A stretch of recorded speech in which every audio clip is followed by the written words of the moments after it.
Good afternoon, everyone. Very warm welcome to today's session of the Tibet-Himalaya Relation Conference. I am Dhondup Wangmo, a research fellow at the Tibet Policy Institute, and I will be moderating this session. So without taking much time, I'm going to start the panel. So for this session, we have 4 distinguished panelists. And just to remind, each panelist have 20 minutes for their presentation. And after presentation, we will move on to question and answer session. So I would like to invite our first panelist. Our first speaker is Mr. Tshering Tashi. He is from Bhutan, and presently he is working as an independent scholar. And today for this session, he will be speaking on Bhutan's elephant in Lhasa, the Tongsa Panlop's gift to the 13th Dalai Lama. Can you please start the presentation? Yeah. Just before coming here, I called my good Tibetan friend and requested her advice on what appropriate presents to bring to Dharamsala. She said, take zao. Zao is roasted, puffed rice that Bhutanese eat a lot. So I bought 2 suitcases. If you go to Dharamsala, some of the houses you will find zao. But out of the 2 suitcases now, I have 1 packet left, which I'm going to offer to somebody here in the group today. But to be able to get that packet of zao, you need to unlock this riddle. The riddle is where the sun rises, power is money, with billions in the horizons, which country and why?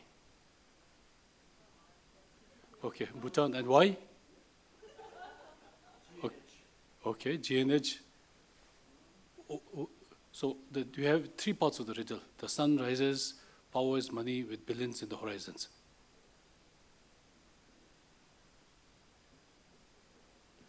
Okay, so in 2006, the 4th king, after 32 years, he abdicated in favor of his son, who was 26 years old and who is currently our king.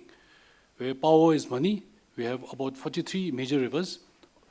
We use the rivers to generate hydroelectricity, which we sell to India, and the revenue from the sale of electricity to India constitutes about 22% of our GDP. With billions in the horizons, from Paro, if you walk one day, we reach China. Similarly, from Paro, if I drive 6 hours, we reach the Great Plains of India. Both the countries have a population of over 1 billion. So Tenzing, please feel free to give. Yes. Maybe the lady at the back who said Bhutan first.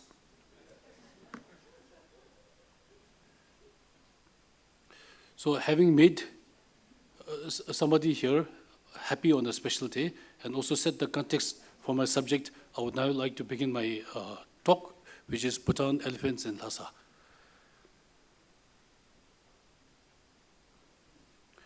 So in 1901, the Tongsa Panlop deputed his trusted man, Gongzim Ugendoji, to Lhasa to take precious gift. And the precious gift consisted of 2 elephants. And when His Holiness 13th Dalai Lama found out that Gongzim Ugen was coming to Lhasa, he also told him to bring his leopard and the Royal Bengal tiger. And when Lord Curzon, who was the Viceroy of India at that time, he found out, he said, can you take an English mule for His Holiness? So Tongsa Panlop Ugenwochu is the great-grandfather of our present king. 6 years later, he became the first hereditary king of Bhutan. Similarly, Gongzim Ugendoji is also our king's great-great-grandfather. And in 1890, he was made in charge of South Bhutan. Now the evidence, we have many evidence. The first evidence is from Colonel F.M. Bailey. At that time, he was the trade agent in Yatung. Later, he became the political officer of British to Sikkim, Bhutan. The second person is Dr. Waddell. He was a surgeon Then both were members of the 1903-1904 Young Husband expedition to Tibet. Bailey took 6 photographs of the Bhutan elephant, which are all in the British Library. There's a URL. Please feel free to copy. It has many precious and old photos of the period. Then the third person is Mr. Ledenla. He's from Darjeeling. He was the trusted man of the British, and he played key and crucial role between the English and the Tibetans. He lived in Darjeeling, and also, as a trivia, his great-great-grandson is now married to a Bhutanese. So out of the 6 images that F.M. Bailey took, these I've got 4 here. These were taken in Nobulinka Zoo. This is the second image, all taken by F.M. Bailey, which is now in the British Library. The third image, then you have the 4th image with the British officer. Now, whether it is Bailey or Waddell, I'm not quite sure. Now, Dr. Waddell, he was from Scotland, so adventurous. So he was, as a part of the Young Husband mission, the first thing these two did was enter Nobulinka Palace, and they sniffed out the Bhutan elephants there. Details about his elephant appear in his book, Lhasa and His Mysteries, published in 1905, 1 year after the Young Husband mission. Then the third person, as discussed before, in his journal entry on 10 September 1901, reproduced in the book by his great-granddaughter, a man of the frontiers, S.W. Ledenla, and in it he quotes, Kazi Ugen had with him 2 elephants, some English ponies, tigers, and leopards with him, but one of the elephants died near Tashilumba in Shekhatse. Now we talk about the route. This was the old Silk Route from Sikkim, crossing 2 passes. You had the Nathula Pass, the Jelela Pass, and also traditionally. But because Ledenla mentions the death of the elephant at Tashilumba, which is in Shekhatse, we feel maybe there was a deviation from the old route. And one logical explanation for the deviation could be because of the ease of the elephant to cross the mighty Tangpo River. Now, many know about the Nobulinka Palace, which is the summer palace of His Holiness. It was at that time the greatest and the largest garden in Tibet. It was built in 1755. It's a short distance from the southwest of Potala Palace. And according to British record, the palace, the museum, the garden was 89 acres. It had a mini zoo with many exotic wild animals, including the Bhutan elephant. At the altitude of 3,650 meters, it would have been one of the world's highest zoo. Later in 1920, Charles Bell, many of you know, he was a great scholar. I met his great-great-grandson in England. His name is Jonathan Bracken, and he was kind enough to share his great-grandfather's diary with me. And he was the 4th British officer to attest the existence of animals in Lhasa. In his book, Portrait of the Dalai Lama, The Life and the Times of the Great 13th, he attests the existence of the Bengal tiger, which was kept in a large but flimsy cage. He also saw the leopard that Kongzum Ugindoji transported to Lhasa, amongst many other animals. This is the Tongsa Penlop in 1903 and 4 with Kongzum Ugindoji in Tibet during the Young Husband mission. Similarly, another photograph, all available online in the British Library webpage. Even for the Bhutanese, these photos are rare. We just discovered them recently.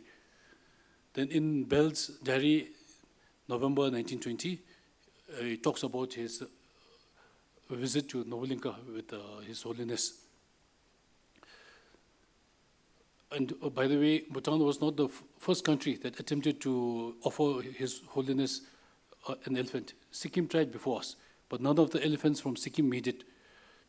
After us, the Nepalese also, they became ambitious, and in 1920, they offered 2 elephants, and Charles Bell took a photo of it. Unfortunately, the photos have not been digitized yet. Then we have 13 Dalai Lama's photo taken in 1936 by another Englishman, and this is taken in Lhasa. This is the diary of Charles Bell, courtesy his grandson, and it talks about his visit to the Nobulinka Palace with His Holiness. one thing that is clear is the legendary love and passion of His Holiness for wild animals. Also, over the years, Kongzum Ugyen Doji and His Holiness Thajin Dalai Lama developed special relationship. 11 years after Kongzum delivered the 2 elephants of the first king of Bhutan, he went to receive His Holiness in the border. And in 1912, he built a house in Kalimpong called the Bhutan House, where Kongzum Ugyen Doji played host to His Holiness the 13th Dalai Lama. This is at the border. And the present day, if you're wondering where the elephants came from Bhutan, although Bhutan is a mountainous country, we also have great southern foothills, and currently we have close to 700 elephants, out of which 50 or 60 are in Gellipu, which was the old name of it was called Hatisar, which in Hindi means the land of the elephant, Tashi.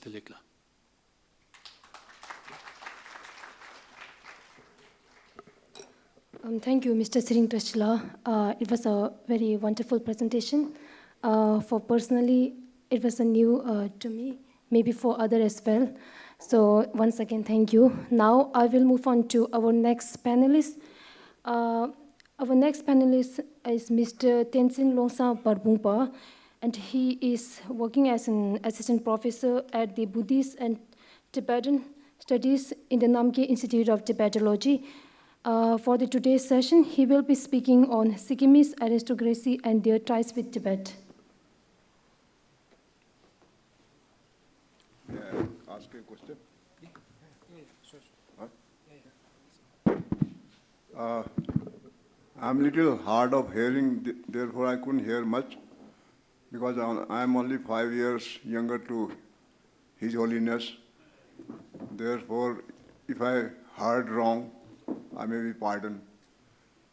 May I put a question? Colonel Vele probably he accompanied young husband in Lhasa expedition, but later as a captain. But while he entered into Tibet and came through in India through Bhutan or maybe Arunachal Pradesh, at that time he entered Tibet from China side. Is it true?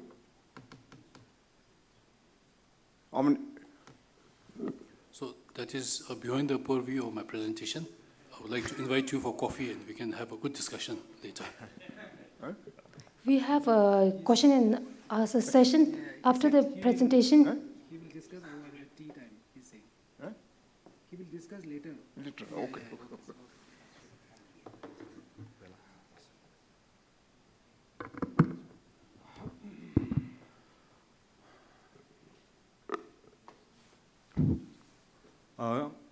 Good afternoon, everyone. My name is Tenzing Barphungpa, and I'm from the Namgyal Institute of Tibetology. I would like to start with thanking the Tibet Policy Institute for organizing this beautiful seminar. But of course, I would not have wanted to go after Tshering. It's a very hard act to follow.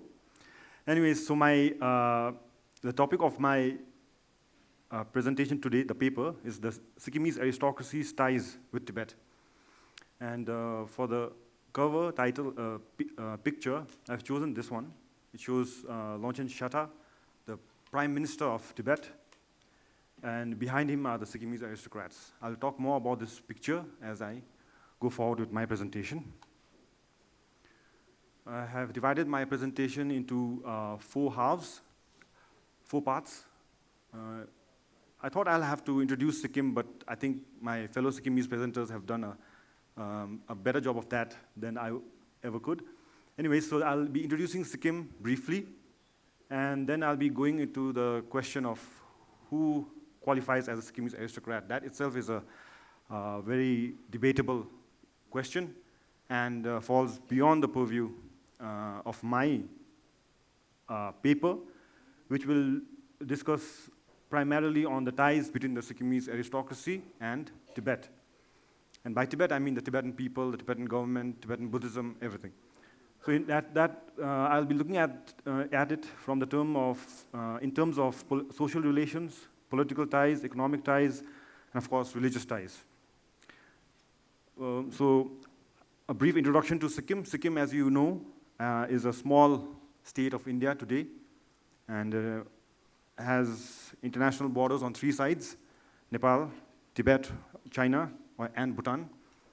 And it is because of this strategic geographical location of Sikkim that even though Sikkim is tiny and has always been a fairly small kingdom, surrounded by huge kingdoms, Sikkim punches above its weight in terms of history.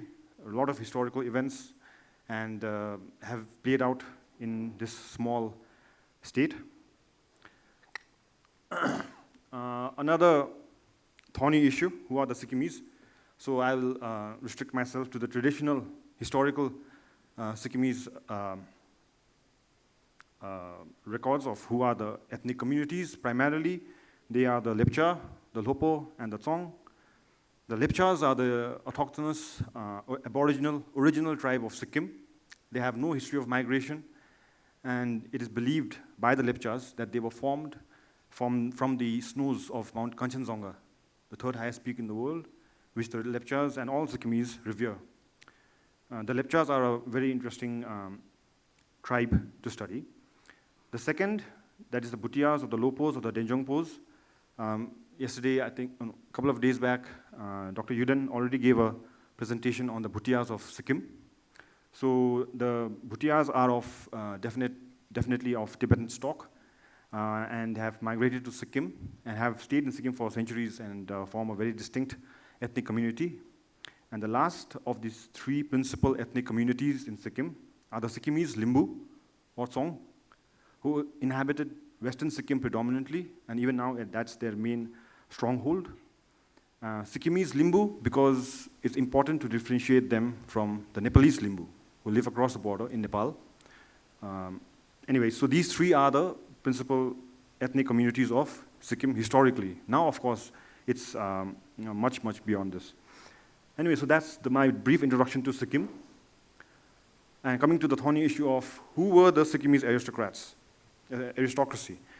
The aristocracy, I have defined it loosely, were the landed class who came to form a distinct social group based on class and access to power rather than ethnic origin. As I already mentioned, Sikkim is a ethnically diverse place, has always been so, and the aristocrats are no different.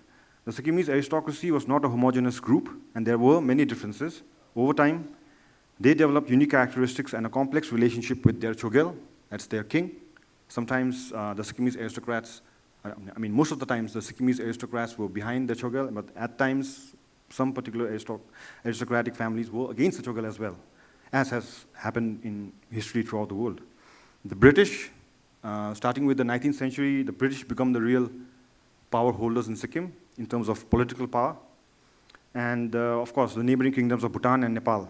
The aristocracy has very interesting relations with both those 2 kingdoms as well. However, almost all of them, almost without exception, have significant ties with Tibet that I'll be addressing in my presentation. Most of these Sikkimese aristocrats were Lepchas or Bhutias, but by the close of the 19th century, there were also Nepalese landlords, to be more precise, Newari landlords who owned huge tracts of Sikkim, and so therefore the definition of Sikkimese aristocracy is more nuanced and subject of larger research. The commonly used term for the former, that is the Lepchas or Bhutias descent aristocrats, was Kazis. We saw in Tshering presentation that Gongsim Ugendorji was also often called Kazi Ugendorji. So that term Kazi is supposed to have originated from Persian and came into use in India via Urdu, and it's supposed to mean magistrate, according to Waddell. And the latter, that is the Nepalese landlords, were called Thekadars, which I think is something similar to contractors. They were given large parcels of land and to collect the revenue therefrom and give it to the state. So this is my loose definition of the Sikkimese aristocracy. It needs to be studied more.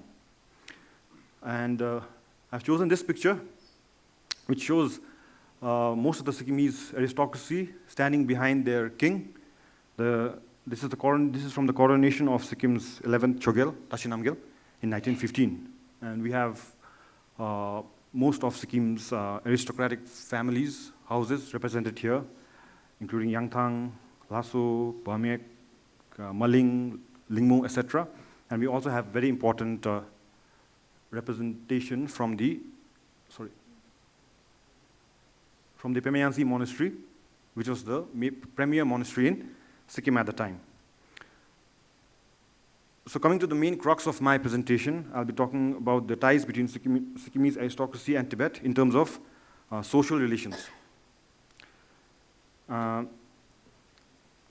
social ties between the Sikkimese aristocracy and Tibet go back a long way to the foundation of the Sikkimese state itself. The Sikkim's Chogyals, that's the Sikkimese kings, claim descent from a ruling family of Kham Minya in East Tibet. A member of this Aodong line, known as Khebumsa, is considered to be the progenitor of not only the Namgyel dynasty, but also some of the Sikkimese aristocratic houses such as Lingmo. So the Sikkimese aristocracy, parts of it claim descent from Khebumsa, who is supposed to be from a line of ruling family of Kham Minya.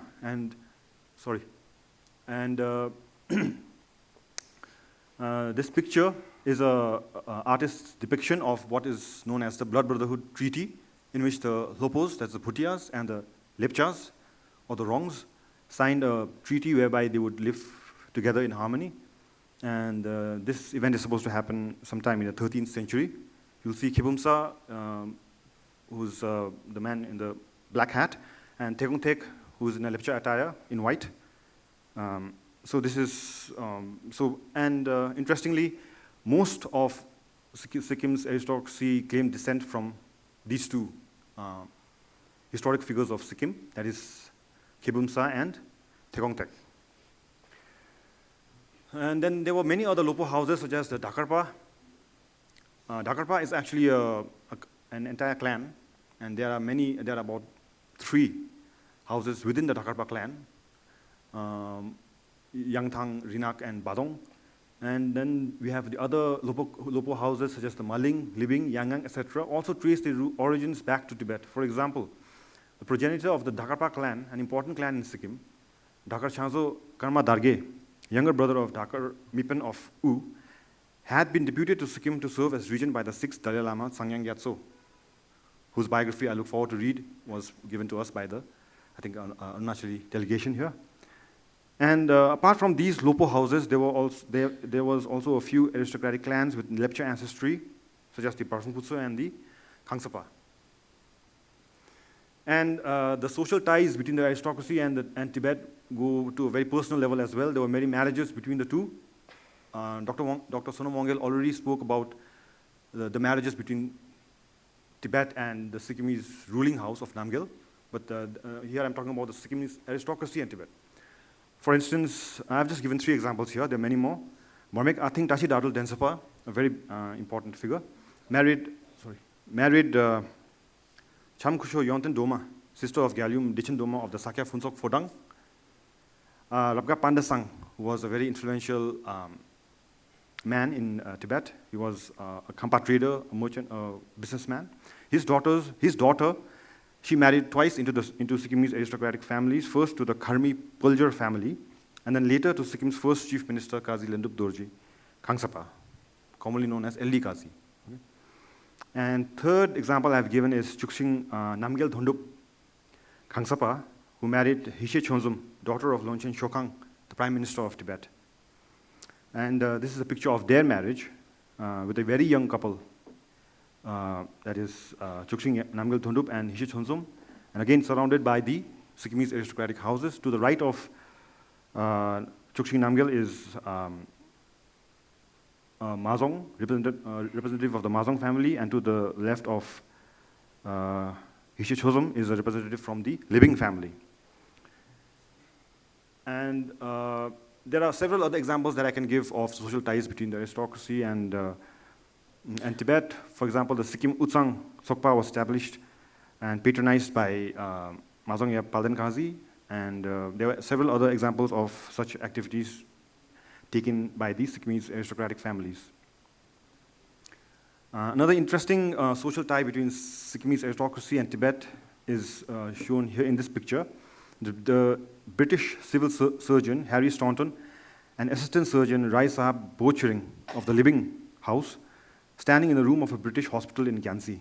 Bo Tshering served in British hospitals in Tibet for more than 30 years, during which time the British established hospitals in Gyansi, in Lhasa, and other major Shigatse and other major cities of Tibet. And they had many opportunities to serve His Holiness the 14th Dalai Lama as well. In 1943, I believe, they treated a young Dalai Lama for measles. Coming to the political ties between the Sikkimese aristocracy and Tibet, the Chogyals, or the rulers of Sikkim, always maintained a close association with Tibet and the Lhasa government. This was echoed by the aristocracy as well, who often had to represent the king when there were communications between the two governments. For instance, following the death of the fourth Chogyal of Sikkim, Girmin Namgyal, in 1733, without any heir, Sikkim was thrown into an interregnum period which saw wars and chaos. Ultimately, around 1747, the Tibetan government deputed Rabten Sherpa from the Rabten Shar family of Yarlung to Sikkim as regent during the infancy of the fifth Chogyal, Namgyal Phuntsok. He, along with Chanso Karwang Barphungpa, a powerful Lepcha minister, took many steps to strengthen Sikkim politically and financially. They convened a vast assembly called the Mangsha Convention, in which is Sikkim's own medieval Magna Carta. They drew up, which was drawn and signed by laymen, landlords, and farmers. The powers, privileges, duties of the aristocrats were defined. A regular source of income to the state through a revised tax structure was fixed. So in a sense, the state formation of Sikkim is happening during this time, very much through the efforts of a Sikkimese aristocrat and a representative from Tibetan government. Chazo Garwang Barphungpa is the ancestor of many of the aristocratic houses, such as Banya, Tateng, and the Gantok Kazis, that is Inche, Khenzong, and Mazong. And in a different phase of time period of Sikkimese history, from 1820s up to 1947, Sikkim came within the purview of firstly the East India Company and later the British imperial government, just like the rest of India. The British never ruled Sikkim directly, using Sikkim only as a stepping stone into Tibet. The British ultimately wanted to go to Tibet. Tibet was a closed country at that time. So to this end, the British trained sons of aristocrats in surveying skills to map and explore Tibet. Here in Himachal Pradesh, in Shimla, they were trained in surveying, in how to use surveying equipments, in how to measure land. This was also at a time when the Great Game was ongoing, a power struggle between Britain and Russia for influence in Central Asia. In the case of Tibet, this can be seen not as a duel, but as a three-way fight, because even China is involved. So it was the British considered it very important to enter Tibet. Tibet was the last unmapped area on the map of the world for the British. They had been to almost all parts of the world, but they were not sure what is there in Tibet. So they trained sons of Sikkimese aristocrats in surveying methods. And the main ones who did that was in the middle is Yangang Lama Ugin Gyatso. He was trained and in surveying, and he went to Tibet with the famous Sarat Chandra Das, right? He is the one who took Sarat Chandra Das to Tibet, acting as interpreter and also doing surveying along the way. And to his right, is Lingmu Rai Sahib Lobsang Chodin, who did the same. He was again taken by the British and taught surveying, and again he also would do the same. And behind Lama Ugen Gyatso is Bikstang Kazi Dawasantuk, who was also trained by the British in other aspects. I will be talking more about these people again in subsequent slides. I hope it's clear. I hope it's not too blurry. And with the knowledge of surveying, the major project that they had to undertake was the McMahon line, right? So the Tibetan delegation with Longchen Shatta as a plenipotentiary of the Tibetan government came to Shimla and signed the convention, and the line had to be drawn in the snow and the earth between British India and Tibet, which was contentious, but then they did it. And the Sikkimese aristocrats that I just mentioned, they played a big role in doing so. Here we have an actual picture of Rai Bahadur Lobsang Chodin of Lingmu doing the same. He's mapping vast areas of land which have not been mapped before, very difficult to access areas. And coming closer to the present time, the Chinese occupation of Tibet saw many refugees entering Sikkim. Right? The Chokal of Sikkim welcomed them, as did everyone in Sikkim. And the Sikkimese aristocrats played their part. For example, Thile Wangchuk Kazi of Mazong House served in the Refugee and Rehabilitation Office, Gangtok, working towards providing residence, jobs, and relief to the refugees. And we have a picture of him there. So we move on to the economic ties between the Sikkimese aristocracy and Tibet. Of course, completely dominated by the trade between Tibet and India. Right? That was a huge thing for Tibet and even bigger for Sikkim. The Indo-Tibetan trade was very important for Sikkim's economy. Daily, on an average, at the trade's peak, 10,000 mules carrying goods would travel from Kalimpong to Yatung, and from Gangtok to the Yatung routes. About 1 lakh mun, around 1 mun is 40 kilograms, around 40 kilograms. So 40 lakh kilograms of Tibetan wool bound for India would pass through Gangtok every year. And this greatly contributed towards Gangtok's growth. Gangtok is today a big town, but earlier Gangtok was a very small village. But it's because of the wool trade that Gangtok became a big town, along with other towns like Kalimpong and Pedong and etc., Rinak and etc. For example, in Gangtok, there was no power till that time. There were very sporadic power, 1 hour a day, half an hour a day, like that. But when the wool came down to Gangtok, then wool had to be processed, and machines had to be used. So then the powerhouses were set up. Diesel powerhouse, which is still working, was set up at that time to process this wool. And then Gangtok got a steady supply of electricity, which saw the growth of Gangtok with many businesses opening up and cinema halls opening up, etc. So the Tibetan trade was very, very important to Sikkim. Now coming to the tie between the Sikkimese aristocracy, many of the Sikkimese aristocrats actively participated in the trade and commerce between Sikkim and Tibet in various capacities. So they were either as officials, as traders themselves, or owners of mule trains, etc. Another interesting development that happened was the British finally got the Tibetan government to open up for trade. Trade agencies were set up, and again, it was the British themselves. The British themselves do not do any, they don't do the hard work. Again, they made the Sikkimese aristocrats to go and do it for them. So Rai Sahib. Sorry to interrupt. You have 3-4 minutes for the presentation. Thank you. So Rai Sahib Tshering of Living was assistant surgeon to British medical doctors in Bhutan and Tibet. Rai Bahadur Sonam Depen Sonam Tobden of the Living House, and Rai Sahib Pemba Tshering Tonyet served as British trade agents in Gartok and Yatung. The latter was even appointed head of British missions in Lhasa. And again, similar like the term Qazi, these appellations are also appearing, Rai Sahib, Rai Bahadur, etc., because of the British involvement. Earlier, more familiar terms to the audience would have been used, like Lumpo or Zongpen, etc. Coming to the religious ties between the Sikkimese aristocracy and Tibet, the royal Namgyal dynasty and the aristocrats of Sikkim were devout Buddhists.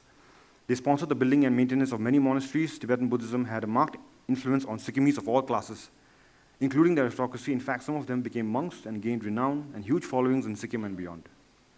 Many aristocratic families also helped Tibetan lamas who had come to Sikkim following the Chinese takeover of Tibet.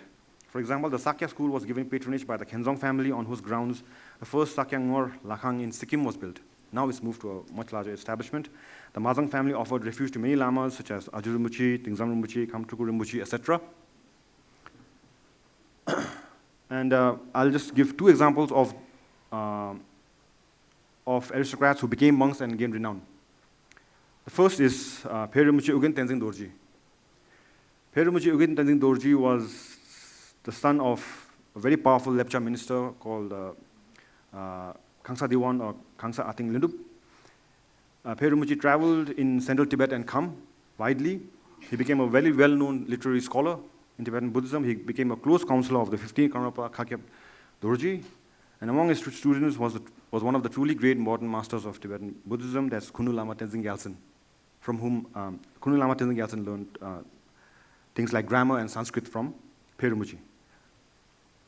Another is the second Thomo Geshe Rinpoche. Thomo Geshe Rinpoche belonged to the Inche line of the Barphungpa aristocratic clan. Rinpoche's father was Rabdan Kazi, an important landlord of Sikkim, of Gangtok, who had also served as an interpreter and master of Tibetan etiquette during the Schaefer expedition to Tibet in 38-39. In this picture, you can see Inche Yap Rabdan Kazi with the spectacles, the very young second Thomo Geshe Rinpoche, and Mazong Yap Thile Wangchuk Barphungpa at the enthronement ceremony in Dhungkar Monastery in Thomo, in Chumbi, 1941. And another example is the great translator and scholar Kazi Dao Samdup of the Bigstang family, who acted as a translator for the 13th Dalai Lama in India in 1910. And he also acted as interpreters for people like Charles Bell, Alexander David Neal, etc. And he wrote many books. Among them are the English-Tibetan Dictionary, and he translated the Bardo Thodol into the Tibetan Book of the Dead in 1927, and Tibet's great Yogi Milarepa in 1928. I think among the first translations of these great Tibetan books that had happened till that time. And in the picture, the Kazi Dao Samdup is with W.Y. Evans Wentz, who was the editor to these books. So I've just given some few examples of how the Sikkimese aristocracy and Tibet were closely aligned. It's by no means exhaustive, and I'm sure there are many other examples that I could not address here. To conclude, this is a preliminary glance at the Sikkimese aristocracy's ties with Tibet. The Sikkimese aristocracy and Tibet had a very rich connection, and hopefully more interesting research in the future will enlighten us more. Thank you very much. Thank you. Thank you, Mr. Tenzin Longsel, for the wonderful presentation. From your presentation, whether it's about the political or economic religious ties, I think your presentation has provided us with an insightful perspective, or you can say understanding on those ties between the Sikkimese aristocracy and Tibet. Thank you very much. For next, we have our third panelist, Mr. Stanzin Lhaskyabs. He has done a PhD from the JNU, and he's from Ladakh, and currently he is working as an independent researcher. So today he is speaking on the 1959 as a turning point, Tibetan contribution to Ladakh's identity and to cultural renewal. Before next session starts, may I add something to what he has said about Sikkim? Sir, we have a separate time for the discussion. It's quite relevant. Yes, you can. Sure. You can go. Yeah. First thing is, I was in Sikkim for 3 years. I was deputed there to undertake settlement of revenue records. And he mentioned about the Tibetan trade agent who was there, and he used to go to Tibet through Nathula, or sometime he was in Gartok also. He was a relation of mine. And he was awarded Padma Bhushan Award, Padma Shri Award, for having served in Tibet for 40 years non-stop. Every year he went to Tibet, and twice, once going up and then during winter coming back to India. For 40 long years. For that he was awarded Padma Shri Award by Government of India. That is one. Second thing is, when I was there in settlement, the land records, because it has recently been added to, otherwise it is a protectorate of India at that time. It was not a separate state, independent state, like Bhutan is a protectorate state even today. So they had their land record, but it was not properly done. So I was deputed there to conduct settlement of land record. I did there.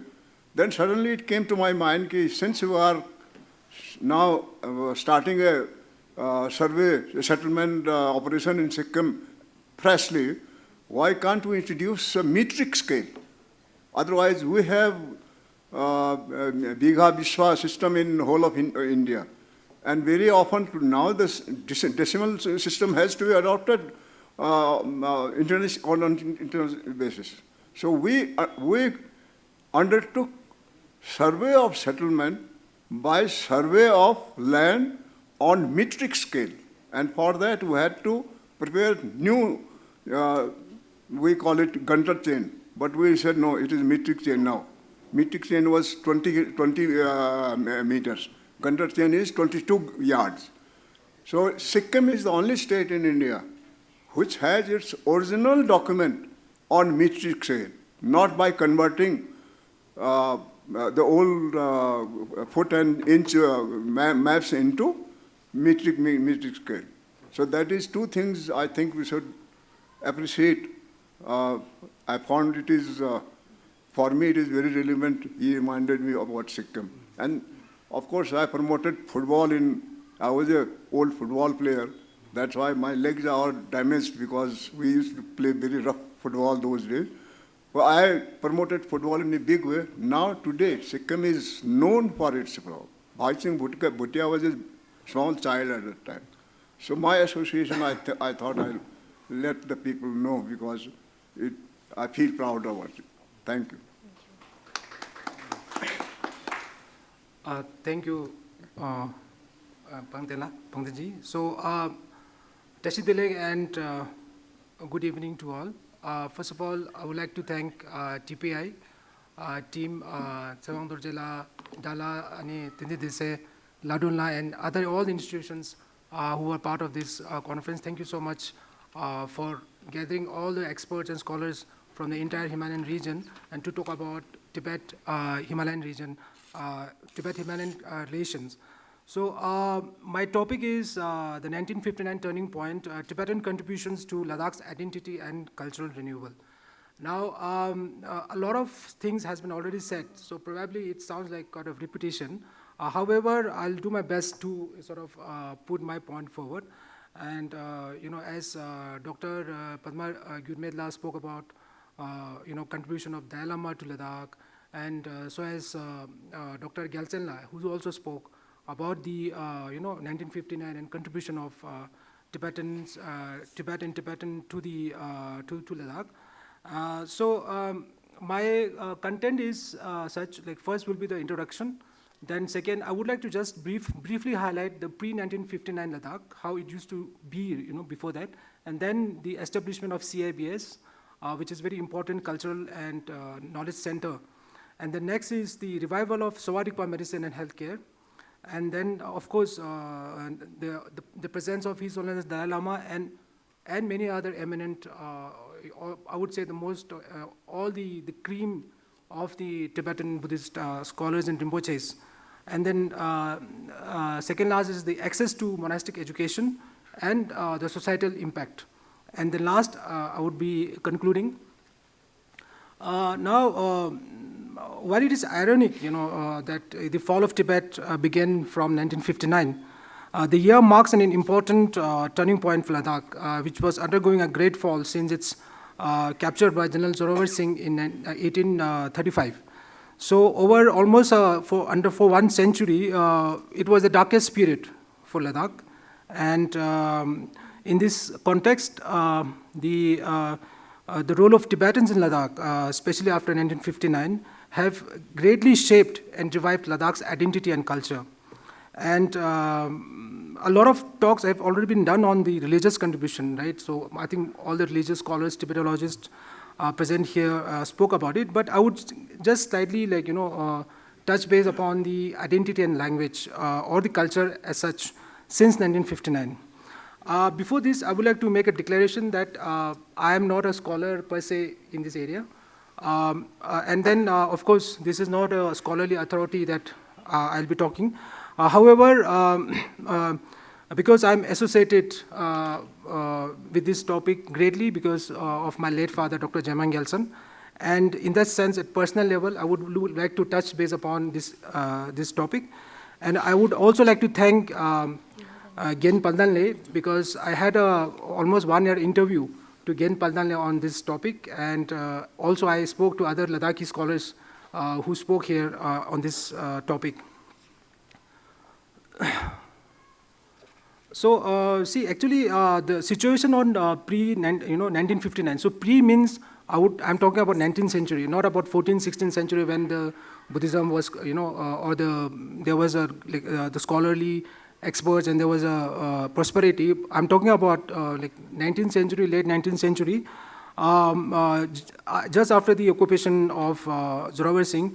So it was, as I said, it was worse and darkest period for Ladakh, which had, undergone, so by 1950s, all the schools, we were taught in Urdu.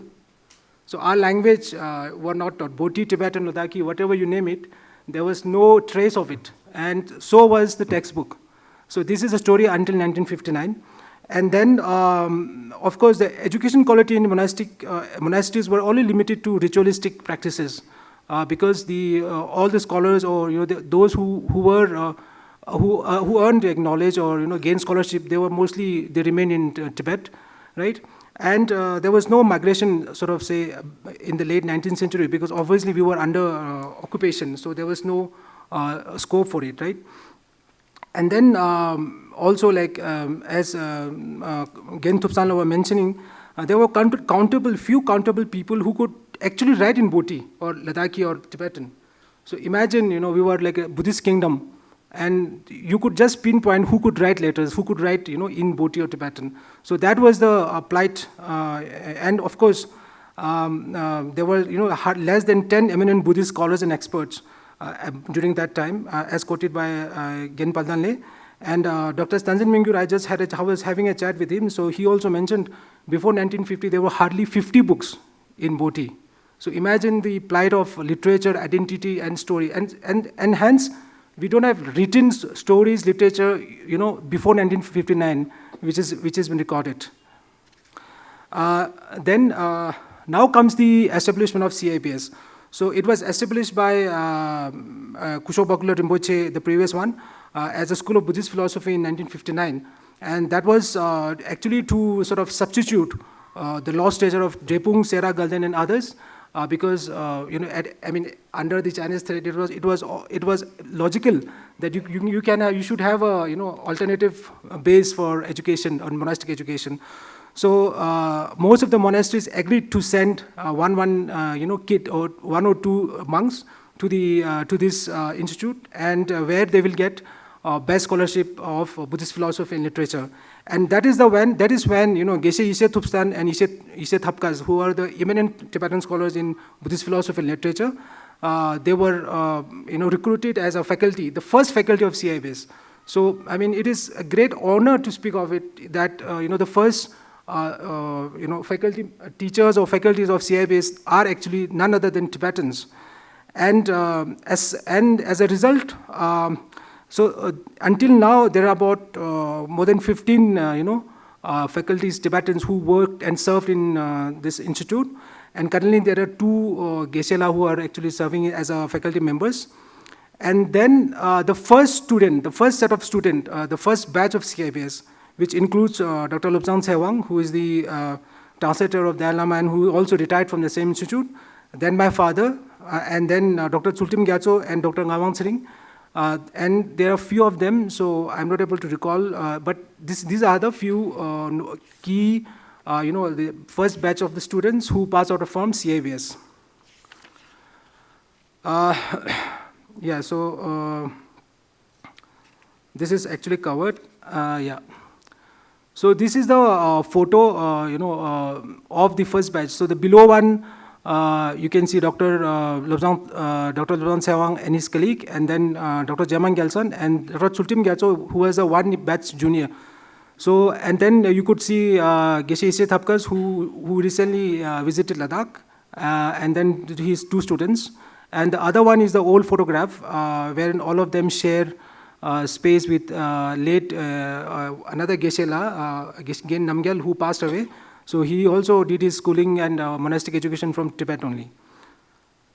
Now here I would like to go a bit personal, because the methodology, or should I say the The argument is that whatever resources I have, so I'll make an attempt to just make a case of Dr. Tshering Gyaltsen and then to say what is the contribution of Tibetan to Ladakh, right?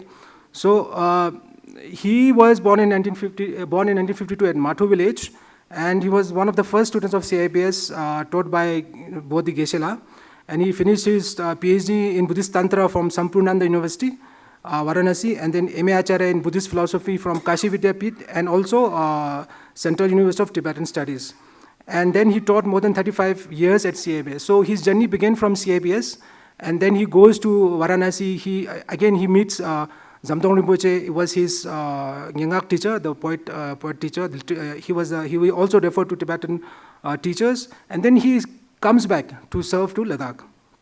And then in terms of literature and language, so his contribution was mostly on he was into editorial team of the first Bhoti or Ladakhi textbook from class 1st to 11 for the State Board of Education, JNK.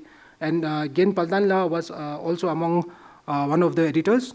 And then he also, he was a part of the CBSE Bhoti books for Ladakh, and of course the CBSE. And then he was also a part of the editorial board for National Institute of Open School for Monastic School Education. So again, so these are the literature contribution that he, he contributed towards the literature, of, so to say, Ladakh or Bhoti, or you can say the larger philosophy. And then he was also the first one to receive Best Book Award from JNK government way back in 1976. And subsequently, he received couple of other awards. And then he was also very much interested in writing plays. So he also composed the Singhe Namgyal, the play on Singhe Namgyal, the play on Rigzin Wangmo. So one of the scholars mentioned about Rigzin Wangmo. So there was this entire play that he kind of composed, and it used to pick up a lot of popularity when there was no television or internet. So the play or drama was the only source of entertainment. And in terms of social work, now from literature we move to social work. So he was Tibetan to Ladakhi or Bhoti translator to His Holiness Dalai Lama since 1980s. Until 2018, he was a part of the translator for Kala Chakra, 3 Kala Chakras that took place in Ladakh. And then he was also the secretary for Ladakh Gonpa Association, a very important association or group for Ladakh, all the monasteries. So he was a part of it for more than a decade. And then he was also a president of Ladakh Buddhist Association just for 1 year. And again, during this 1 year, there was a communal conflict. And then he was chosen to serve as a president for that period of time. And again, he was also LBA, Ladakh Buddhist Association Religious Affairs Committee for more than a decade. So I think the list goes on and on. So I don't want to list down each and everything. And in literature, he has composed few of the books, and the History of Monastery of Ladakh is one of the most famous ones. And it has been published by Library of Tibetan Works and Archives. It's available here. And then another one, he also wrote a biography of Geshe Ishe Thapkas that has also been published by LTWA, Dharamsala. And then again, there's one, so these are the I would say, history that he contributed to. And then he also contributed to modern Bhoti grammar or Tibetan grammar, Dato Nurbugyan. So again, it has been referred by a lot of school teachers, Bhoti school teachers, or students. This book has become quite popular. And then again, there's some list of some plays that he composed. So this is the picture. I think that the left side is with Dr. Lobsang Saiwang, the current translator. And the center one is Dr. Tshering Gyaltsen. And that one is 1976, when he was receiving the first Best Book Award from the Lieutenant Governor of LGO of JNK. And this is the Ngilzangmo play group. You can see all the music and all the entire group led by him. And this is the CIBS campus where he taught to the students. And then he also went perhaps among the first groups to visit out of Ladakh for a conference. It was under ILS conference where our scholar Ajang Ngawang Sering Shakspo were also a part of it. And this is his few pictures of he being the translator to the Dalai Lama. And this is what, you can read, like, Beri, Kyawang Beri La has written about him. Kawa rive nangdeng rignes kun singe khabab gyue yuljondir, Jinskyong perwe lapchen zatpachin, Jamang Gelsan, Jamang Ngodadan. So this is what he just wrote. When Beri Gelsan, the scholar Beri La, he met Dalai Lama he met Dr. Jama in 24.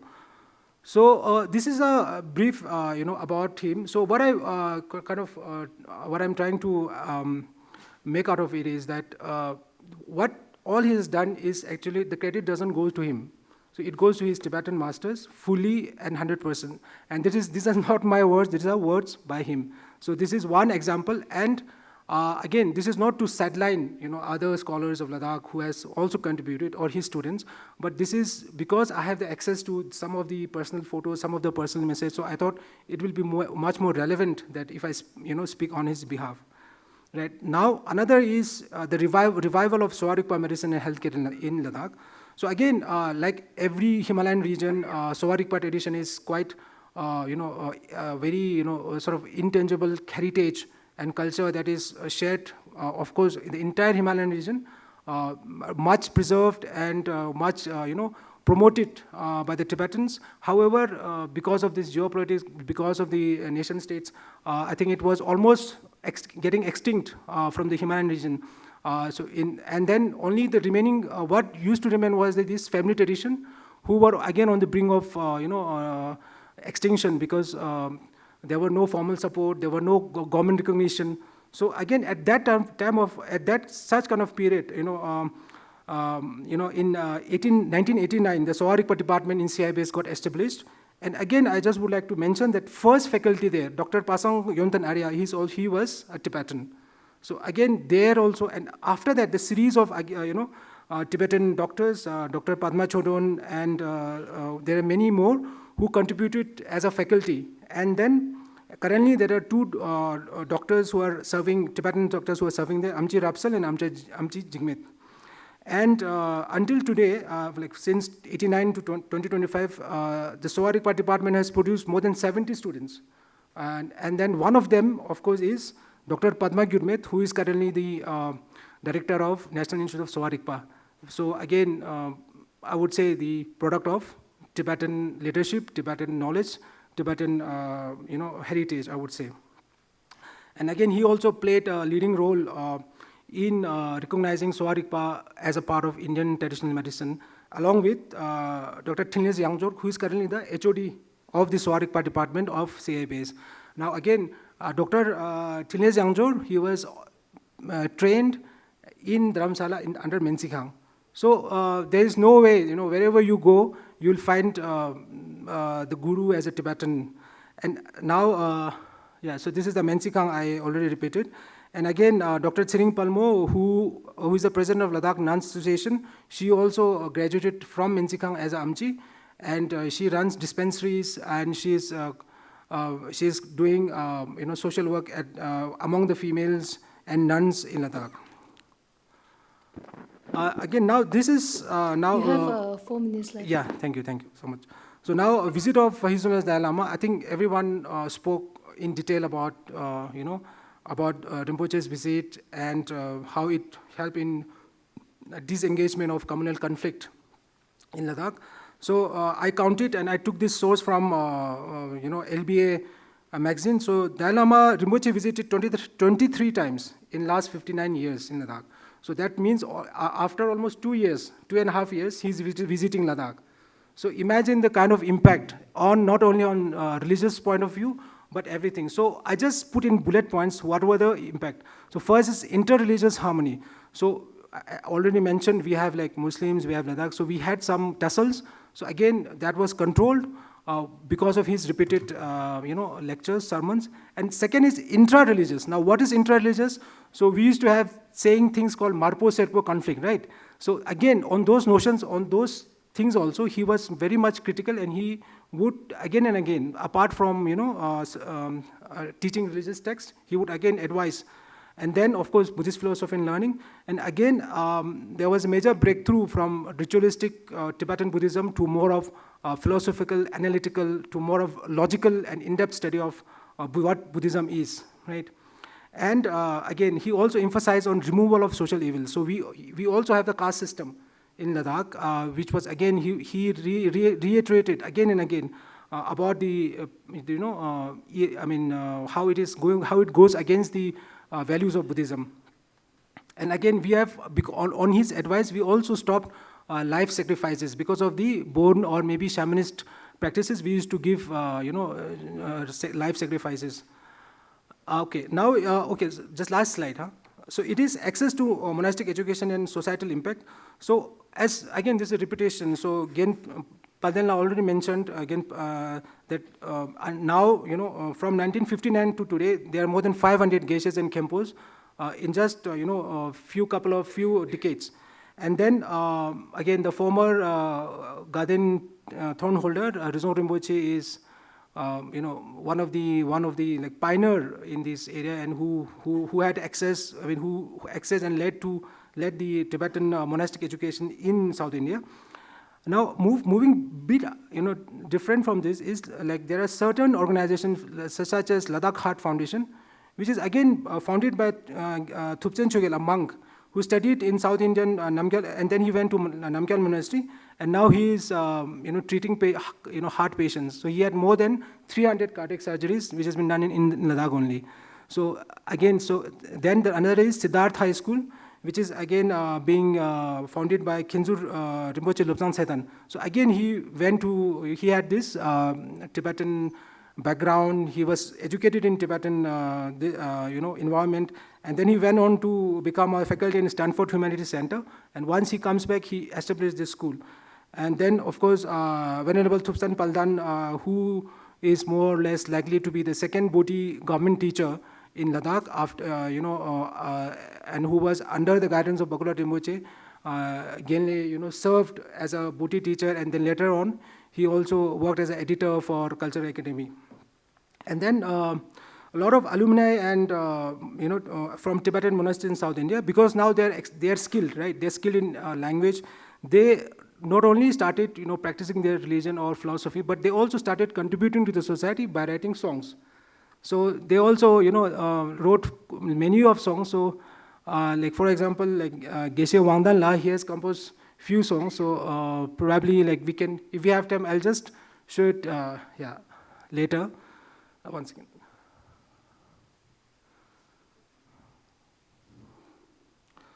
Okay, we'll do it later then, probably. Yeah, and the last point is that after 1959, from 50 books to now we have more than 500 books that is written by Ladakhi in our own language, right?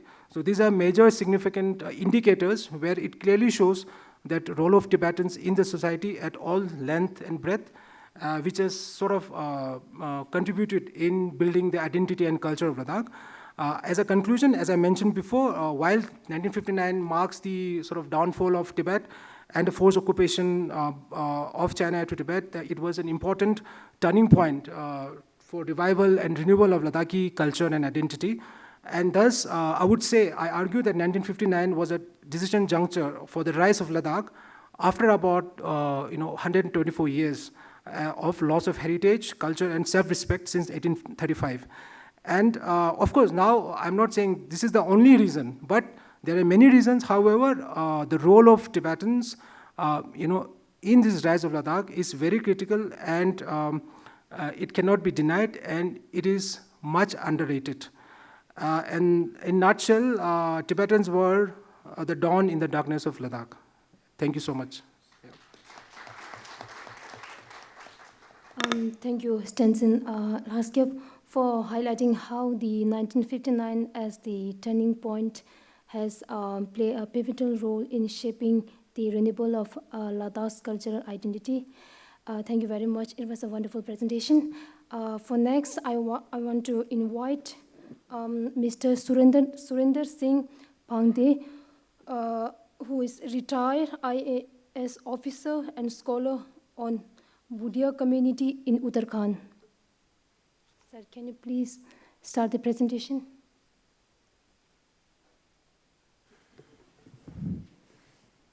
first of all, on behalf of all the friends available in this gathering, I wish His Holiness long life.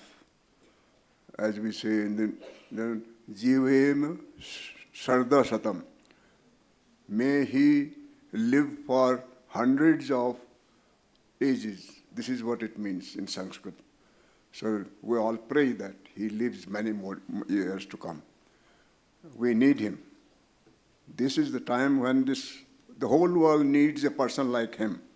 The way things are going in everywhere, in developed countries, it is still worse. They are bombarding each other, destroying themselves. Why? Because they have no spiritual or no adhyatmic, should I say, belief. A person like him, if he lives for some more time, maybe a congenial atmosphere will prevail again. We in India also had great many people who could have done it, but during the period of Muslim rule here and subsequently the Britishers came here, we have lost that strength of India, that subject, that culture we have lost. Fortunately, in Tibet, it is still intact, and I'm very, very happy that you are still maintaining it intact even after coming into India. So many thanks for this on behalf of all the Indians to the community of Tibetans who are here, and many more thanks to His Holiness, who is running 90th year of his life now. I come from a community who used to trade with Tibet. My forefathers used to go to Tibet. We were all small-time traders. They used to go to Gyanema Mandi, you must have heard. Even though historians have reported that Gyanema Mandi was the biggest trade mart in Tibet. But our people they didn't have so much of money with them, so many people used to go there and do some small trade there. And after closure of this trade, on the account of occupation of Tibet by Chinese, that trade has been stopped altogether. And I must mention this trade, Tibetan trade, was the only source of livelihood of our community. They had no land, no other business, no other way to do. In fact, they had not seen on any other options they could not think of. I was a child when the Tibetans used to come to India for trade. They used to bring on the sheep and goat, they used to come to our village with salt and borax. And we used to barter it with cereals, maybe different kinds of cereals. And we used to have friends there. We used to call Mitar, Tibettv Mitar. Every Tibetan who was trading with us, they had a family in our community who was his friends, his relations virtually. So he will go to that particular gentleman in our community, stay with him, and then he had the first choice to barter with him. If he still has surplus salt and borax, then rest of the community could purchase from them. This is the system there. So I saw that. So from them I learned little bit of Tibetan.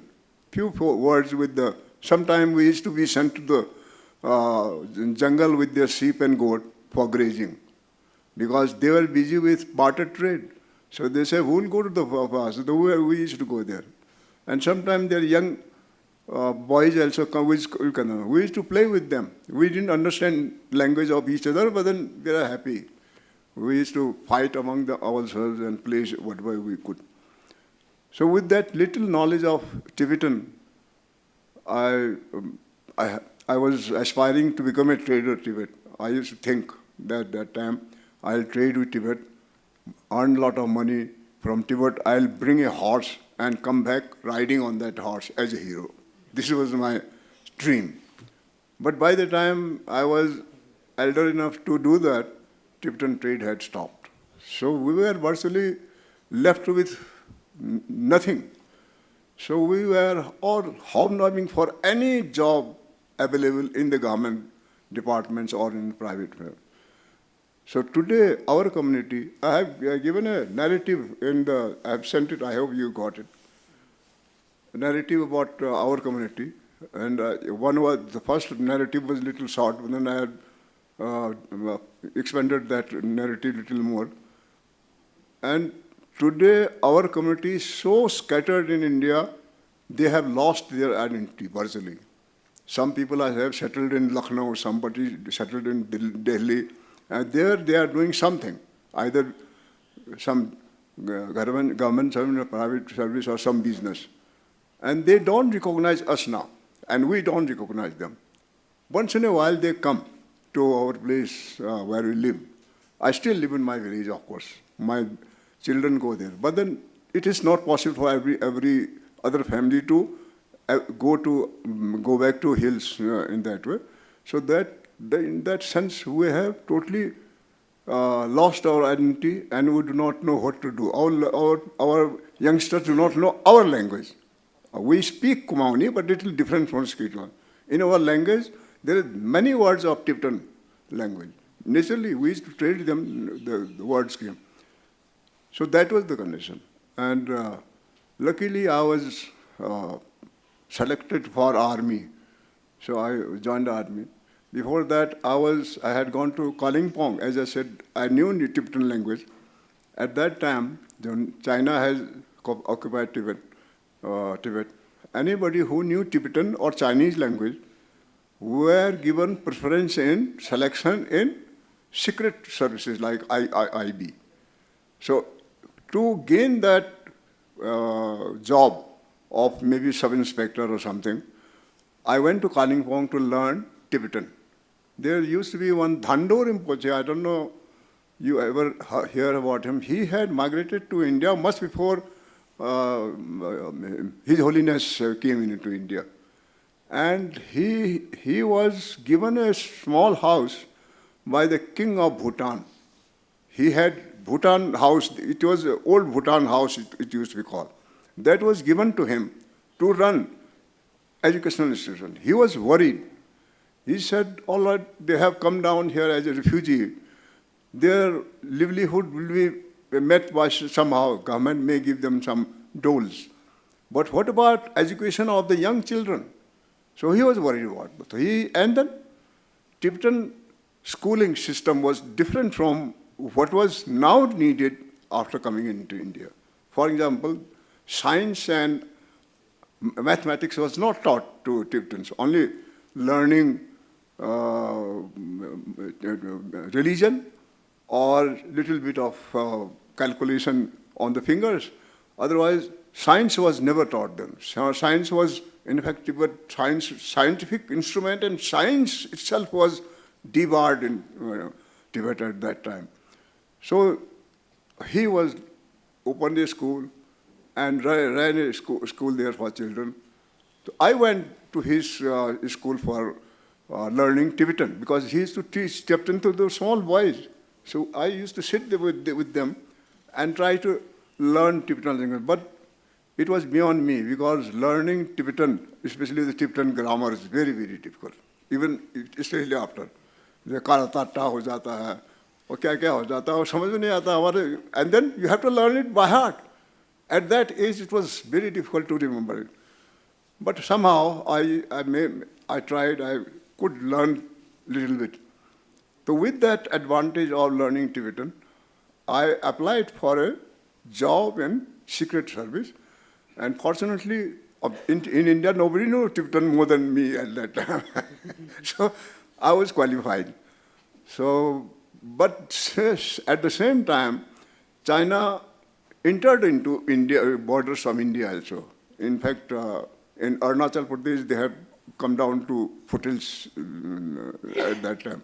And then in our area, they have taken position within Indian limits in our side also. Barahoti, you must have heard the name. Barahoti was on our borders. Part of Barahoti was, a part of it was occupied by them.